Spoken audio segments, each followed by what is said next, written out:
Welcome back to Byline. I'm Brian Lilley. It took 30 years, but the world of political correctness has finally set its sights on video games. The Gamergate controversy began earlier this year, and one of the big concerns, misogyny and war against women in video game culture. Jennie Bharaj is a video game enthusiast. She joins us now from Vancouver. She's also behind basedgamer.com. We'll get into what that is in a moment, Jennie, but let me ask you about Gamergate. You are a woman. You play video games. Part of the controversy, my understanding, and correct me if I'm wrong, is that they didn't like the way women were portrayed. They didn't like the attitudes towards women. But you're saying, hold on, I'm a woman, I'm a gamer. There isn't a big problem here. Is that correct? That is absolutely correct. Now, what a lot of media is trying to do is trying to create a smear campaign on the Gamergate movement. Now, Gamergate isn't about women hating or isn't about misogyny. Instead, Gamergate is about ethics in journalism, in games journalism specifically. Now, for so many years, gamers have been putting up with breaches in ethics in games journalism. And I think now, as a whole movement, gamers have gotten together to fight against this corruption. Now, one of the scenarios that was told to me was that certain websites that were considered, they were reviewing games, but they were trying to inject politics into it, and there may have been questions surrounding their ethics and how they were doing that and how they were determining good games and bad games. Is that a fair way to do it? And then the gaming community kind of revolted and said, no, hold on a minute?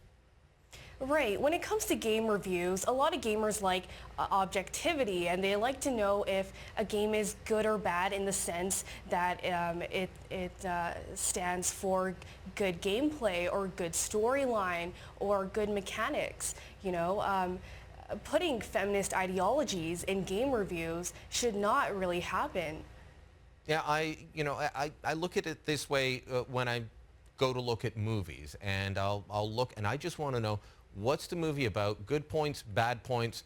And then I'll decide, is it for me, or if I'm looking at it for my kids, is it for my kids? Now, I will tell you that there are certain video games like Grand Theft Auto, which has received a lot of criticism for how women are treated in it. I won't let my sons play that. But there's a lot of reasons I won't let them play Grand Theft Auto. And feminist ideology might be down the list, well below violence and respect for police, private property authority, and so on. Right. It's very unfortunate what's happening with GTA 5 right now. I've heard of stories of Target banning GTA 5 simply because it's quote-unquote misogynist. But what gamers, what these non-gamers and what these radical feminists don't understand is that GTA 5 is meant to be a morbid satire, and it's also supposed to be rated M for mature, meaning that it's not meant for children. Yeah, so an adult can get that morbid satire that you're talking about, whereas my 14-year-old or 10-year-old boy may not, most likely would not. Well, there's also the other issue that a lot of non-gamers don't understand, that these morbid options in GTA 5 are optional. You don't really have to, kind of conduct these immoral missions in GTA 5. If you simply want to play the game morally, you have that choice. The big thing in my house, and I've got two budding gaming enthusiasts in the house, as I said, a 14-year-old and 10-year-old boy. The girls, that's great. They'll play a little bit, but they're not as interested as the boys. I think that's fairly standard, interested but not as much. The big issue in my house is violence and what they're exposed to, and is it age appropriate. Within this movement that Gamergate is the pushback against it, was there an attempt to say these games are too violent and we need to clean them up as well? Well, this is why the ESRB exists. With the ESRB, there's a rating system for what games are better suited for children. Now, violence in video games has never been academically linked to violence in children and violence in adults. And this is a study that has been foregoing over and over again, because it seems like academics have to reassure media and reassure consumers that violence in video games is not connected to violence in adults and children. Well, for us, it's more along the lines of, with GTA 5, is the storyline appropriate for a 10-year-old or is it for an older one? And that's, as you say, why the rating system's there. We've got a short bit of time. I want to give you a chance to plug Based Gamer. This is a website you're developing to aggregate reviews and you say be a bit more open and transparent, honest of what's going on.